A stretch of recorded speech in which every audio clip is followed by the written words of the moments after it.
Alô, você, meu querido estudante de história, eu sou o professor Natanael, como você bem sabe, e nós vamos hoje trabalhar um tema de história do Brasil, muito importante. Nós vamos recuar no tempo, vamos lá para o século XVII. A gente pode chamar o século XVII, assim como chamamos o século XVIII de o século do ouro na história do Brasil, por razões óbvias, né? No século XVII a gente também pode chamar de uma espécie de século do açúcar, né? O apogeu da chamada indústria açucareira, quando o açúcar, esse produto tão importante na história do nosso país, se tornou uma espécie de locomotiva ou de motor da economia dos tempos coloniais. Então vamos lá para a virada do século XVI para o século XVII e entender toda essa dinâmica de como o açúcar se tornou tão relevante, tão importante para a história do Brasil. Vem comigo, porque eu vou apresentar muitos conceitos, tópicos, vamos apresentar algumas gravuras importantes que eu selecionei da internet referentes ao tema, para que a gente possa fazer também leitura de imagem, não apenas a leitura dos enunciados que nós traremos aqui, e refletir bastante sobre esse tema. Tá legal? Para início de conversa, Portugal não era um aventureiro na produção de açúcar, um iniciante. Não, ao contrário, Portugal já tinha uma certa experiência, tanto no trabalho com a mão de obra escravizada de origem africana, quanto no que diz respeito ao trabalho com a cana de açúcar. O que significa dizer que, mesmo antes de Portugal vir para o Brasil, eles já trabalhavam com a feitura desse produto, sobretudo no arquipélago dos Açores e Ilha da Madeira, um conjunto de territórios que os portugueses vão se apoderar no Atlântico Norte, que serviu uma espécie de laboratório. O que eles vão fazer no Brasil é uma transferência daquilo que eles já faziam lá, porém numa escala maior. E aqui eu coloco os fatores determinantes que foram impactantes para a implantação da indústria açucareira por aqui. Vamos analisá-los. Bem, podemos citar as condições geográficas favoráveis, não é? O clima, a questão do solo, de massapê, muito comum na região mais ao litoral do Nordeste, sobretudo em estados como Paraíba, Pernambuco, Alagoas. O terceiro ponto que eu coloco ele é importante, a adequação dessa atividade ao sistema mercantilista. O mercantilismo era uma política econômica adotada pelas potências europeias da época, principalmente França, Inglaterra, Portugal e Espanha, consistia no seguinte: balança comercial favorável, ou seja, exportar bastante, importar ao mínimo, protecionismo, são as barreiras alfandegárias, os tributos alfandegários, e também metalismo, bulionismo, ou seja, a busca por metais preciosos.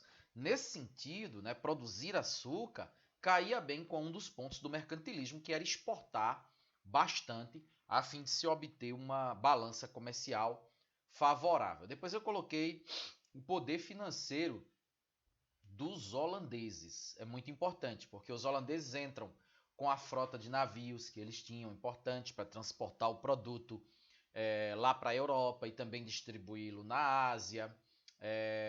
Os holandeses entram com capital para o refino desse açúcar.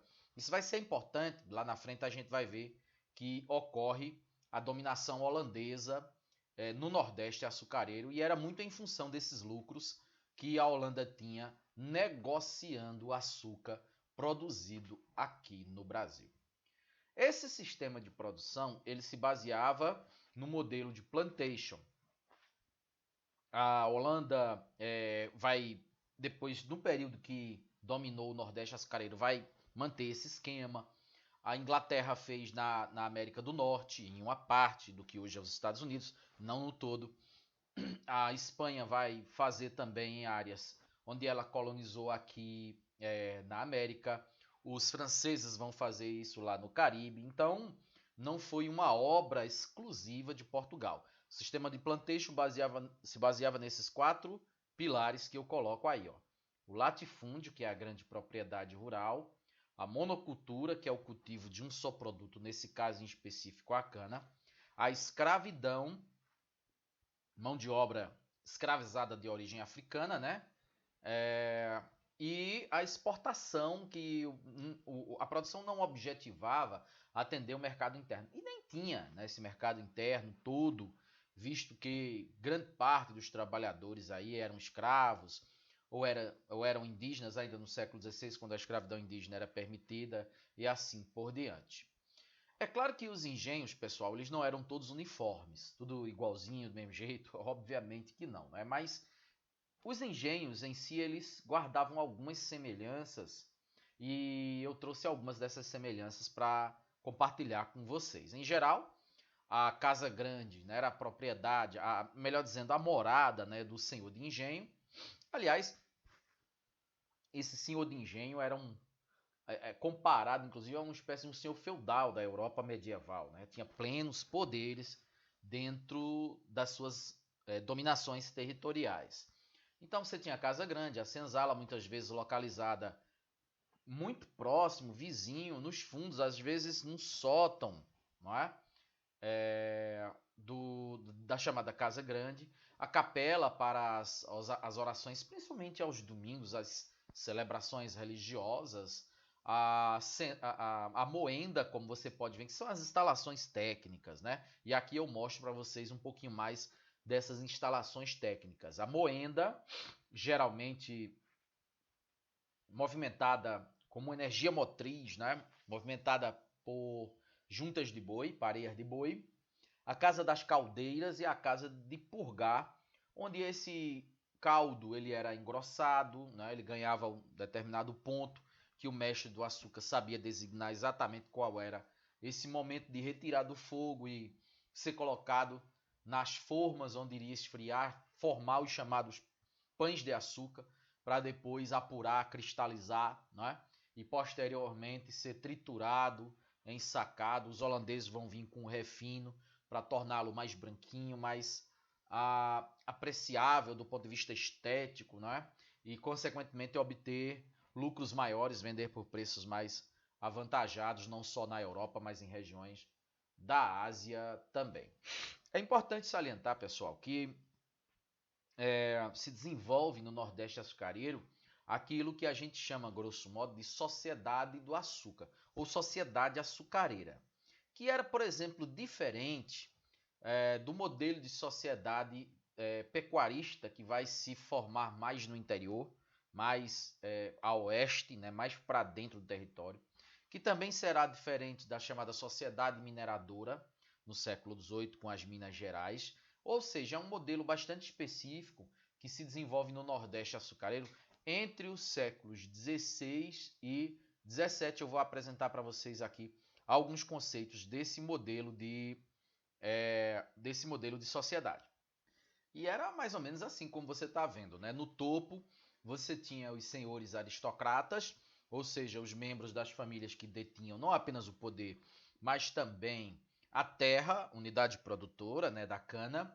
Em seguida você teria homens livres. Alguns deles possuíam uma garrinha de terra, outros nem isso, mas não eram escravos. Alguns trabalhavam como carpinteiros, serralheiros ou pequenos agricultores, inclusive como eles não tinham a moenda, todo o equipamento técnico para transformar essa cana em açúcar, às vezes eles vendiam invariavelmente, inclusive vendiam sua produção ao senhor de engenho, que por conseguinte tinha toda essa aparelhagem necessária, né, toda essa estrutura necessária para a feitura do açúcar. E por último, tínhamos os índios, e em seguida, sustentando a todos com seu trabalho escravizado, a massa de trabalhadores, geralmente de origem africana, tá certo? Então essa é a estrutura básica que compõe essa espécie de organograma daquilo que a gente chama, grosso modo, de sociedade açucareira. Bom, agora eu vou mostrar para vocês algumas gravuras que eu selecionei. São pinturas de Rugendas, de Debré, de grandes artistas europeus que estiveram no Brasil pintando o cotidiano, não só dos engenhos, mas também do trabalho dos escravizados. Né? Destaque também para o livro lançado pelo jesuíta Antonil, que viveu na Bahia no século XVIII e que retratou muito bem como funcionava o trabalho escravizado nos engenhos nordestinos. Aqui a gente vê uma moenda de tração humana, utilizada em pequenas produções, né? Coisas mais artesanais. E aqui aquilo que a gente chamaria de coisa mais profissional, dada o volume de produção que era possível fazer numa instalação como essa, onde juntas de boi, andando em círculos, atrelado à moenda, movimentava a moenda capaz de prensar feixes grossos de cana, obtendo-se o caldo, matéria-prima necessária para a feitura do açúcar. O Antonil, inclusive, ele dizia, pessoal, que o trabalho que esse escravizado, sentado ali na moenda, inserindo os feixes de cana na moenda, ele dizia que era o serviço mais perigoso que tinha em todo o engenho. Exatamente porque, em função, segundo Antonil, do cansaço, da fadiga, que gerava, por conseguinte, também uma falta de descuido, uma falta de cuidado, né? Um descuido, e às vezes acidentes eram inevitáveis. Né? Ficando, segundo Antonil, ali um facão, exatamente para decepar o braço, caso fosse necessário, para que o trabalhador escravizado ali não fosse 100% sugado pelas engrenagens. Uma vez que a produção, por conta de um acidente com o escravizado, não iria parar. Né? Infelizmente, o escravizado era visto não como um ser humano, mas sim como uma peça. E numa fábrica, numa engrenagem fabril ou industrial, quando uma peça dá defeito, quebra e assim por diante, simplesmente se troca aquela peça por uma outra boa. Infelizmente, né, da mesma forma, o escravizado era visto. Já nesse outro engenho aqui, retratado nessa gravura, nós podemos perceber que a movimentação das moendas ocorre por energia hidráulica, ou seja, pela força das águas. E aqui um moinho de vento, uma espécie de catavento. Não era tão comum, mas também existia, né? Também era utilizado, principalmente no século XVIII. Bom, nem tudo era cana. Havia também as roças de subsistência e algumas evoluem até para uma produção que pôde ser exportada. E aqui eu coloco alguns dos principais produtos cultivados naquela época, paralelamente ao cultivo das canas. Né? Colocamos aqui a pecuária. E vamos falar sobre a pecuária daqui a pouco, porque é muito importante. E o gado, ele vinha exatamente com essas múltiplas benesses aqui que você pode observar, ou seja, fornecia o couro, tração animal para os engenhos, para o arado, a carne, o leite do boi, se aproveita absolutamente tudo, né? Até o esterco, utilizado também como fertilizante, né? Como adubo natural. Falo sobre a pecuária um pouco mais daqui um pedacinho, como eu disse a vocês, porque é um fator muito importante da colonização, ou do processo de colonização do Brasil. O fumo, né, o tabaco, no qual era utilizado como moeda de troca, né, para se obter escravizados lá na África. Carregamentos de fumo, de aguardente, eram levados para serem negociados com traficantes de escravos lá na África. Drogas do sertão. Recebe esse nome, pessoal, porque são produtos de origem vegetal, né, que atuam no sistema nervoso central. É o caso, por exemplo, do cacau, né, que é estimulante, do guaraná, que é estimulante, muito utilizados, muito valorizados, né, nesse período. Por sinal, a extração de drogas do sertão, ela vai, inclusive, levar os colonizadores lá para a região amazônica. E onde tinha índios, porque os índios vão procurando se afastar mais das áreas colonizadas, né, a fim de manterem sua liberdade. E aí muitos vão mais para o interior, para a região amazônica, para a região onde hoje é o centro-oeste, E aí, obviamente, ia também os padres jesuítas, a fim de proceder às táticas da catequese. E nós vamos falar sobre isso num outro momento. Então, por último, colocamos aqui a agricultura de subsistência, as roças de subsistência, com produtos como mandioca, obviamente o básico também da alimentação brasileira, que é o feijão, o milho e assim por diante. Fatores da decadência, fatores que vão contribuir para a decadência da chamada indústria açucareira no Nordeste. Vamos destacar alguns para você. Vamos lá? Vamos ver o que é que eu trouxe aqui para destacar esses pontos. Intensificação dos movimentos bandeirantes em busca dos metais. A gente vai falar sobre os bandeirantes no outro momento, mas é importante dizer que esses caras, vindos principalmente de São Paulo, a capitania de São Vicente, eles vão encontrar ouro no centro-oeste. Depois encontram no que hoje é o sudeste do Brasil. Encontraram até um pouquinho no nordeste, lá na cidade baiana de... Pô, esqueci o nome da cidade da Bahia, no sertão da Bahia, enfim. E a descoberta de ouro, ela modifica totalmente o panorama da história do Brasil, né? Sem sombra de dúvida, vai haver todo um interesse maior, todo um investimento por parte de Portugal na atividade mineradora e, combinado com outros fatores, vão ser um dos elementos que vão contribuir para a decadência do açúcar. Ok? Vamos lá? O que a gente tem mais? União Ibérica, a gente vai falar hoje. A união de Portugal e Espanha sobre a mesma coroa a partir de 1580. Lembrei o nome da cidade baiana, viu? É Jacobina, ok? É uma grande cidade do sertão baiano. Então, Portugal e Espanha unem-se a partir de 1580 e depois de um certo tempo, a Holanda vai invadir, eu vou falar sobre isso, né? Vai invadir a região açucareira, a região produtora do açúcar, parte do Nordeste brasileiro, portanto, tendo Pernambuco como foco e como centro. E depois da saída dos holandeses, de 1654 para frente, eles levam mudas de cana-de-açúcar para plantar no Caribe, nas chamadas Antilhas holandesas. Então há uma concorrência que não existia anteriormente, fazendo com que o preço do açúcar internacional caísse bastante.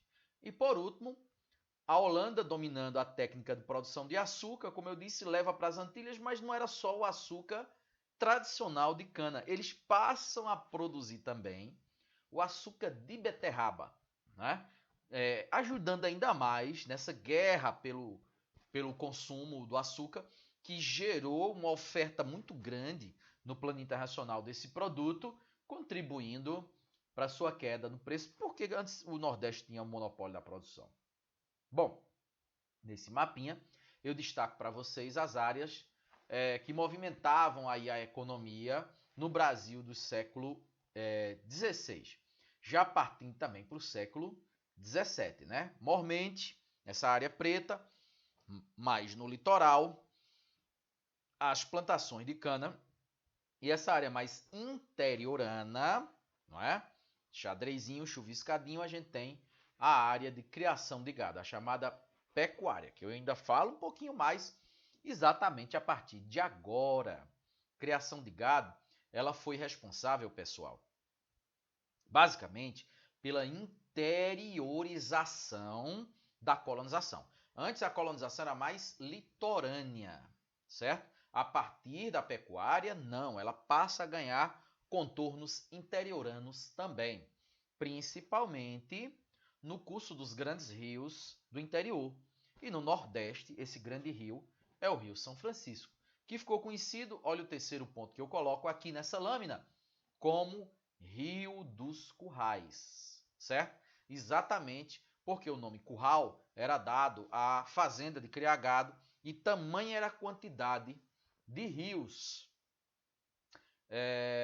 de fazendas ao longo do Rio São Francisco, né? Fazendas de criar gado, que ele ficou apelidado de Rio dos Currais. Note você, na nossa cidade de Serra Talhada, no Alto Sertão Pajeú, note você a quantidade de cidades que surgiram a partir de fazendas. A própria Serra Talhada surgiu a partir de uma fazenda, né, de cria gado, do Agostinho Nunes de Magalhães, do português Agostinho Nunes de Magalhães. E essa fazenda ela deu origem a uma feira onde se negociava couro, onde se negociava carne salgada, né, outros produtos derivados também do leite. E isso originou uma vila e, por conseguinte, posteriormente, a cidade. Então, se você pegar ao longo do Pajeú, do rio Pajeú, a quantidade de cidades na sua beira, na sua margem, muitas delas ou todas elas surgindo a partir de fazendas de criar gado e de negócios com gado, com reses, né? A gente percebe a importância que teve a pecuária no processo de interiorização da colonização, principalmente ao longo dos grandes rios do interior. Ok? Beleza? Então vamos nessa porque tem mais coisa. É interessante salientar, pessoal, que diferentemente do litoral, onde se desenvolveu a chamada sociedade açucareira, no interior, com a chamada sociedade pecuarista, né, predominava uma mão de obra assalariada. Tá? Isso é uma curiosidade, né, uma peculiaridade que nos vem à mente agora. Então tá aqui, ó, a existência de escravos era minoritária e grande parte desses trabalhadores, na qualidade de vaqueiros e peões, recebiam uma compensação financeira, considerada regular pelos seus serviços. Alguns ganhavam até reses. Não é? Então, de cada 1000 reses, 1000 nascimentos de bezerros, você poderia ganhar 1, 2, você poderia ganhar 3. E com o passar de décadas, não é? Você poderia juntar uma quantidade suficiente de reses capaz de tornar você mesmo, um peão, se transformar em um pecuarista, avançando mais para dentro, mais para o interior, em busca de uma área a ser ocupada. Claro que havia os embates com os índios locais, né? Obviamente, essa ocupação do interior, ela causou esse confronto e um processo aí de aculturação, mas também de genocídio e de extermínio dessas populações nativas interioranas, tá? Tá aqui o que eu disse, ó, os vaqueiros que coordenavam as atividades junto ao gado e comandavam os seus peões recebiam 1/4 das crias nascidas ao longo de um período de 4 a 5 anos. Legal, né? Agora, gente, falaremos sobre um ponto de suma importância. A invasão holandesa, a dominação holandesa. Alguns chamam de Brasil holandês e assim por diante. Nesse quadro em específico, retratando o ano de 1824, quando Salvador foi vítima da primeira dessas invasões, que aliás não foi uma invasão bem sucedida, essa de Salvador de 1824. Contexto histórico, olha só. A Espanha, gente, é bom que se diga, a Espanha era uma espécie, era uma nação muito poderosa, né, no final do século XVIII, mas a Holanda era uma espécie de possessão espanhola. Eu vou repetir, a Holanda não tinha autonomia até 1570 aproximadamente. Então, a Holanda ela era uma espécie, né, de possessão espanhola. Ocorre que a Espanha tinha se envolvido com as guerras contra os ingleses, aliás, perdeu essas guerras, né? E a Holanda ela decide aproveitar ali a oportunidade para decretar sua independência e jamais a Espanha nem conseguiu recuperar a Holanda, fazer com que a Holanda continuasse fazendo parte de seus domínios e também não aceitou essa derrota assim de bom grado, não. Ficou uma rivalidade, ficou uma rixa envolvendo Espanha e Holanda. Aí em 1578 morreu o último rei da dinastia Avis, né, de Portugal, que era o Dom Sebastião, né, de Avis. Morreu lá no Marrocos, na batalha de Alcácer Quibir, combatendo os mouros, né, os muçulmanos. Uma guerra de religião, mas também uma guerra de conquista de territórios. Seu corpo, inclusive, nunca foi achado. Mas ele era um rei que não tinha descendentes, ele não tinha filhos. E aí houve um certo imbróglio, né, para a sucessão do rei. O velho cardeal Dom Henrique, assume, que era tio do falecido Dom Sebastião, assumiu o trono, mas morreu 2 anos depois, sem deixar filhos também, porque ele era um religioso, era um cardeal. E aí é quando Dom Filipe II, Filipe da Espanha, ele vai assumir o trono português também. Ele já era o rei da Espanha, ele vai acumular, na condição de primo, né, do falecido, ele vai acumular também a coroa portuguesa. E essa união, chamada de União Ibérica, dos dois países ibéricos, dura até 1640. Ou seja, dura 60 anos. Dura 6 décadas. Tá? É isso que a gente chama, grosso modo, de União Ibérica. Deixa eu mostrar a foto aqui do Dom Sebastião. E esse, Felipe da Espanha, que ficou sendo o rei tanto de Portugal quanto da Espanha quando Dom Sebastião morreu. Repito, é isso que a gente chama de União Ibérica. Qual vai ser o impacto disso para a história do Brasil? Total. Porque o Brasil estava vinculado a Portugal. Portugal agora vinculado à Espanha. Então, o Brasil também estava vinculado à Espanha. Os inimigos da Espanha passaram a ser inimigos também de Portugal e do Brasil. E vocês devem lembrar que eu falei minutos atrás que a Holanda tinha uma rixa com a Espanha. E a Holanda comercializava o açúcar brasileiro, que eu também falei no começo da minha aula. A Espanha não vai mais deixar. Agora, na condição de dona do Brasil, ela não vai mais permitir que uma inimiga sua, nesse caso a Holanda, continuasse lucrando com o açúcar brasileiro. É por isso que os holandeses vão decidir invadir a região produtora. Ficou fácil agora de entender? Beleza. Se não captou, volta um pouquinho a aula, viu? Assiste de novo essa explicação que eu dei. Eu vou seguir adiante para poder, a gente continuar e dar sequência. Mas se você não entendeu, volta um pouquinho a aula, vê a explicação de novo para você assimilar porque é que os holandeses decidiram invadir a região produtora de açúcar, que era o Nordeste. Nesse mapa, eu mostro para vocês como ficou poderoso o Império Espanhol. O Império Espanhol tinha terras na América todinha agora, quase toda, né? Só não a América do Norte. A costa da África todinha estava dominando, a Espanha estava dominando. Partes da Ásia, como você pode ver, até a Índia, né? Que os portugueses tinham colônia lá, ficou tudo para a Espanha. Então, um poderoso império, né? No começo do século 17, por ocasião da chamada União Ibérica. Bom, agora a gente vai ver como é que foi essa invasão holandesa, que teve início na mal sucedida tentativa de 1824. Eles passaram 10 meses lá na Bahia, não conseguiram efetivar essa invasão. Eles chegaram liderados por esse comandante aí, ó, Jacó Wilkens e Johan van Dorf. A resistência foi chefiada pelo bispo Marcos Teixeira. Eles conseguiram expulsar os holandeses, mas os holandeses não desistiram. E 5 anos depois, retornaram com uma frota muito maior, agora tendo por alvo Pernambuco. Por que Pernambuco? Porque era a capitania mais rica, é onde tinha maior quantidade de açúcar, de engenhos, ok? E porque a Bahia estava mais guarnecida agora, né? Obviamente, depois da tentativa de 1824. O presidente da província aqui de Pernambuco, né, da capitania, era o Matias de Albuquerque. Em fevereiro de 1630, eles desembarcaram com 70 navios, 8.000 homens, liderados pelo general Hendrik Cornelissen Lonck, como você pode constatar, com um contingente de respeito, né? Pernambuco, que congregava também a Paraíba na época e até o que hoje é Alagoas,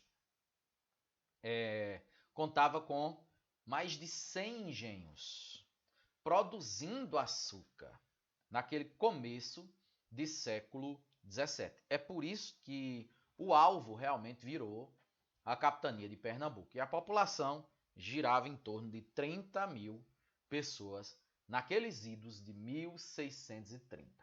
Está aqui a figura do Matias Albuquerque, que comandava Pernambuco. Ele vai tentar efetivar um núcleo de resistência, o Arraial do Bom Jesus, mas ele foi traído por esse outro camarada aqui da fotografia, que foi o mameluco Domingos Calabar. Calabar recebeu a promessa de um engenho dos holandeses para delatar os companheiros, onde se localizava o arraial, onde se localizava o entrecheiramento do Matias de Albuquerque, não é? E aí, passando essas informações, os holandeses conseguiram desarticular o Arraial do Bom Jesus. Matias de Albuquerque conseguiu fugir, foi inclusive depois lá para a região sudeste, lá para o Rio de Janeiro, mas antes ainda teve tempo de dar uma paradinha para enforcar por traição, né? O Calabar, que nem teve tempo de usufruir do seu engenho que ele ganhou pelas informações que prestou.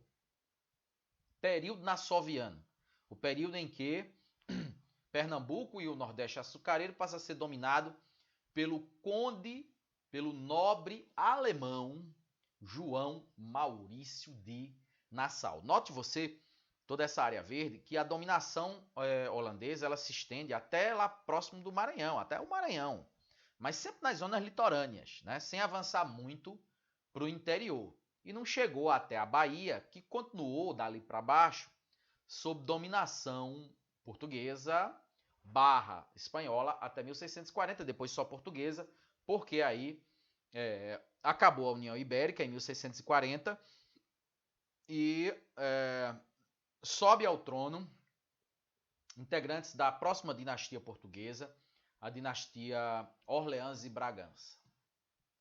Inclusive, essa dinastia ela vai fazer tudo para recuperar o Nordeste açucareiro que estava nas mãos dos holandeses, inicialmente por guerras e depois até com acordos comerciais para que os holandeses literalmente fossem embora. Né? É isso que vai acontecer. Bom, quem era o Maurício Nassau? Ó, tinha 33 anos na época que chegou ao Brasil, era acionista militar, um dos donos da Companhia das Índias Ocidentais, que era a empresa holandesa que administrava o Nordeste açucareiro, pagando tributos à monarquia holandesa, e chegou em janeiro de 1637 ao Recife com 12 navios e aproximadamente 350 homens. Seu governo, que dura 8 anos, foi um governo muito próspero. Muitos candidatos a prefeitos de Recife, inclusive ainda hoje eles usam essa propaganda assim de ser um novo Maurício de Nassau, etc. Porque aconteceram muitas coisas positivas no seu governo, eu trago algumas aqui. Olha só. Investimentos em infraestrutura no Recife, como a construção de pontes, diques, as primeiras pontes suspensas ali sobre o rio Capibaribe e Beberibe foram construídas no governo do Nassau.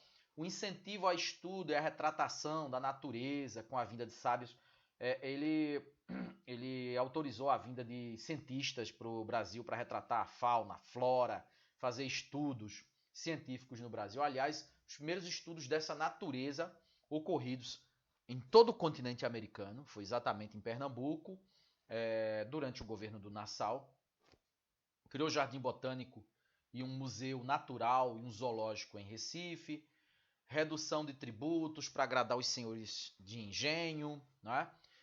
E estabelecimento de liberdade religiosa. Isso é muito importante porque na Europa pipocava guerras de religião e aqui no Brasil tinha essa paz, tanto que vem para o Brasil um grupo de judeus, né, europeus, que estavam sendo perseguidos lá, se estabelecem e fundam em Recife a primeira sinagoga das Américas. Sinagoga é um templo judaico, daqui a pouquinho eu mostro uma fotografia dessa sinagoga, que hoje é um museu lá em Recife. Né? Quando eles fogem, quando acaba o governo Nassau e se inicia um movimento de expulsão dos holandeses, os judeus fogem, que passam a ser perseguidos de novo, e vão para a América do Norte. E vão fundar Nova York, cara. Quer dizer, de certa forma, os mais ufanistas assim, até dizem que Nova York nasceu em Recife, né? Porque foi um grupo de judeus aqui de Pernambuco que saem para a América do Norte e lá fundam aquela cidade. Aqui uma gravura simbolizando Recife na época. E aqui a insurreição pernambucana. Quer dizer, Nassau ele não concorda com a política a partir de 1647, 1644, né, para ser mais preciso, 1643, 1644, a política da Companhia das Índias Ocidentais, da qual ele era acionista, e essa política, a companhia estava endividada e passa a querer resgatar os empréstimos que Nassau tinha dado com prazos muito longos. Agora, tinham que ser encurtados, os juros tinham que ser elevados, os impostos tinham que ser aumentados. E essa política desagradava Nassau, que entendia que isso iria gerar uma revolta, e de fato gerou, né? Então ele acaba pedindo demissão do seu cargo aqui de administrador, retorna para a Europa e se inicia, então, a implantação de todas essas medidas que eu acabei de citar, desencadeando um movimento que ficou conhecido na historiografia brasileira como Insurreição Pernambucana, tá? Um movimento de rebeldia dos senhores de engenho aqui para expulsar os holandeses. Tá aqui, ó, sob a liderança do João Fernandes Vieira, portugueses, brasileiros, negros forros, indígenas, todos articulados sobre o controle dos senhores de engenho, né, obviamente, para expulsar os holandeses do Brasil. Demorou muitos anos para isso acontecer. A vitória na Batalha do Monte das Tabocas, depois na vitória no Monte dos Guararapes, hoje localizado em Jaboatão dos Guararapes, né, deu aos pernambucanos essa vitória, contribuindo para a expulsão, para a saída dos holandeses. Mas os holandeses só aceitaram sair também mediante o pagamento de uma indenização pesada. Portugal teve que recorrer, inclusive, a empréstimos junto aos ingleses para pagar os holandeses, para os holandeses irem embora e o Nordeste ficar de novo sob controle português.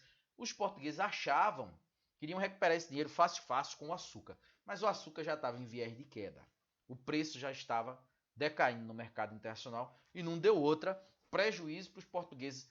A chave para livrar os portugueses da bancarrota, do prejuízo, foi ter sido encontrado o ouro no final do século XVII, como eu disse, né, minutos atrás, na região do Centro-Oeste, depois na região do Sudeste brasileiro e depois até um pouquinho no Nordeste, em Jacobina. Ok? Beleza. Trazemos aqui algumas reflexões sobre as consequências da dominação holandesa. Depois que foram expulsos daqui, os holandeses partem para a América Central e lá estabelecem a produção de açúcar também, como eu já disse. O surgimento do sentimento nativista em Pernambuco, né? De localidade, quase que de patriotismo, né? Quase que de nacionalismo. Outra importante consequência é que durante essa guerra, muitos escravizados aproveitavam para fugir e se estabelecer em Palmares, que então pertencia a Pernambuco, mas que agora está localizado em solo alagoano, não é? Já que o estado de Alagoas surgiu exatamente ali em 1817, depois da Revolução Pernambucana de 1817. Então, o quilombo dos Palmares cresceu bastante nesse período. E aí fazemos algumas reflexões. Se os holandeses não tivessem ido embora, teríamos sido um país melhor? Não, porque os holandeses atuaram no Brasil, assim como fizeram no Suriname, assim como fizeram na Indonésia, com a colonização de exploração. Quem viu a aula passada sobre a diferença da colonização de exploração e povoamento sabe do que eu estou falando.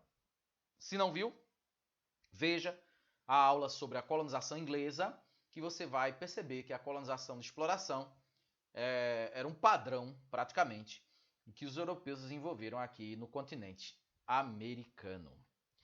E aqui, pinturas do grande pintor holandês Eekhout. Pinturas de tipos humanos, né?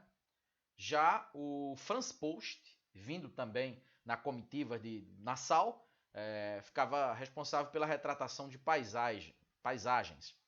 Histórico, porque essas paisagens, esses tipos humanos, obviamente não existem mais, né?